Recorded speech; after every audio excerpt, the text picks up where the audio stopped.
Assalamualaikum warahmatullahi wabarakatuh.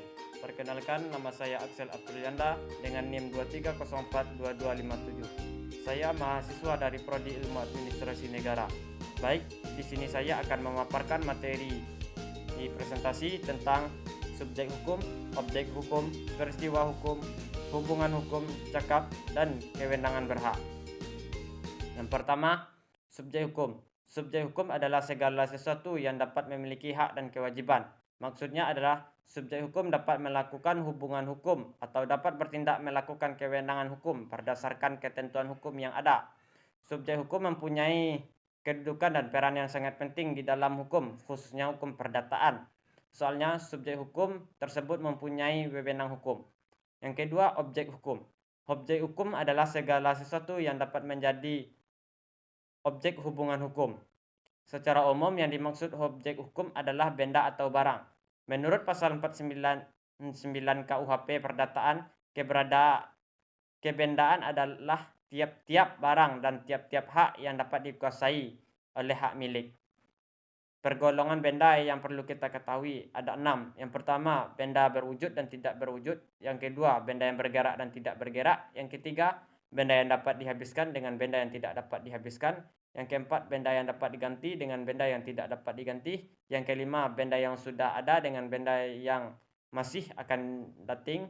Yang keenam, benda yang dapat dibagi dengan benda yang tidak dapat dibagi.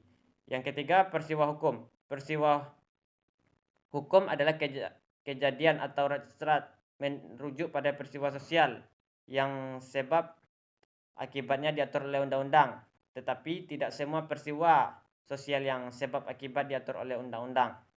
Menurut Kamus Besar Bahasa Indonesia, peristiwa diartikan sebagai suatu fenomena atau kejadian. Jadi, peristiwa hukum secara bahasa dapat diartikan sebagai peristiwa yang menimbulkan berlakunya hukum atau peristiwa yang berkaitan dengan hukum. Yang keempat, hubungan hukum. Hubungan hukum merupakan hubungan antar dua subjek atau lebih, di mana hak dan kewajiban suatu pihak bertemu dengan hak dan kewajiban pihak lain. Hukum sebagai himpunan atau peraturan mengatur hubungan sosial. Hubungan hukum memiliki dua segi, yaitu segi kewenangan dan hak dengan segi kewajiban. Kewenangan yang diberikan hukum kepada subjek hukum dinamakan dengan hak. 5. Cakap. Cakap bertindak adalah kewenangan umum untuk melakukan tindakan hukum. Kecakapan bertindak pada umumnya dan pada asasnya berlaku bagi semua orang. Setelah manusia dinyatakan mempunyai kewenangan hukum, maka kepada mereka diberikan wewenang untuk melaksanakan hak dan kewajibannya. Dari ketentuan pasal 1329 BW, doktrin menyimpulkan bahwa semua orang pada asasnya cakap untuk bertindak kecuali undang-undang menentukan lain. Yang keenam, kewenangan berhak terbagi atas 5. Yang pertama, setiap manusia yang mempunyai kewenangan berhak belum tentu mempunyai kewenangan berbuat. Yang kedua, setiap orang yang mempunyai kewenangan berhak karena dalam hukum sanksinya berlaku atau dapat diterapkan dalam kewajiban bukan hak. Yang ketiga, orang yang tidak melaksanakan kewajiban akan mendapatkan sanksi, sedangkan orang yang melaksanakan haknya tidak akan mendapatkan sanksi. Yang keempat, setiap orang mempunyai hak sejak lahir, bahkan sejak ia berada dalam kandungan, sejak ia lahir.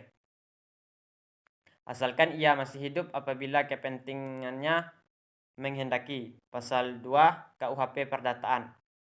Yang kelima, kewenangan berhak tidak dapat dihilangkan atau ditiadakan oleh suatu hukum apapun.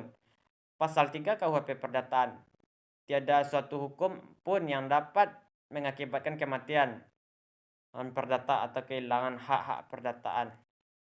Sampai disitulah presentasi materi dari saya. Kalau ada kesalahan dalam perkataan, saya mohon maaf. Saya tutupi. Wabillahi taufik wal hidayah. Wassalamualaikum warahmatullahi wabarakatuh.